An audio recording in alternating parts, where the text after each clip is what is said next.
If you have ever wanted to know what exactly cables are and how you work them, and to get examples of little patterns that you can get started with that can introduce you to working cables, then this is the video for you. So I love knitting cables. It's one of my favorite things to knit, and the reason I like them so much is it creates this really nice three-dimensionality where your knitting is basically coming up off the surface of your work. When I first started knitting, they felt very intimidating and I thought they were something very complex. And at some point I decided to give them a go, and I realized that all you're doing with cables is you're moving stitches around. You're taking these stitches here and those ones there, putting them in a different position, and then knitting or purling them. That's all you're doing with cables. And once I realized that, it opened up the whole world of cables to me. So I am going to give you a couple of examples of small patterns that will work really well for just practicing cables, getting used to what they look like, and just helping correct any little problems you might have.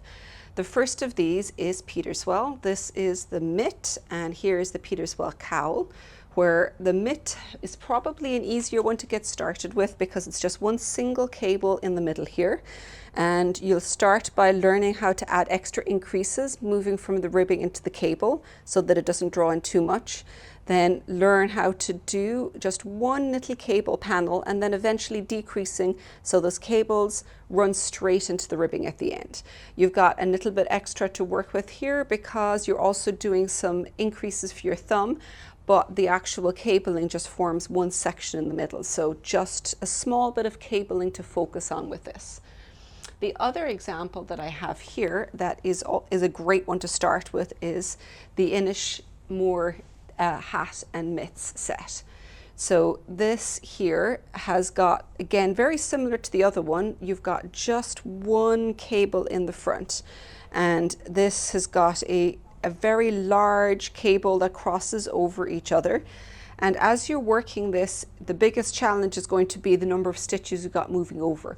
But the cable repeats as you go up, so it becomes much easier to remember as you go. You've also got the thumb, as with the other mitts, and the back of this one is ribbing. For the hat, let me fold it down. It's a folded brim, but unfolded, it starts with ribbing. And then you've got the same stitch pattern that creates almost a basket weave effect with this really large cable worked around. So the biggest challenge is the fact that this is a big cable, but it's the same one as you work through, which does make it a little bit easier to memorize. Now, if you have perfected your cables and you love working them and you want some ideas for garments you can try them out on, follow on for the next video where we'll take a look at cables and garments. And if you need any of the links for these patterns or for the workshops, you'll find them in the description down below.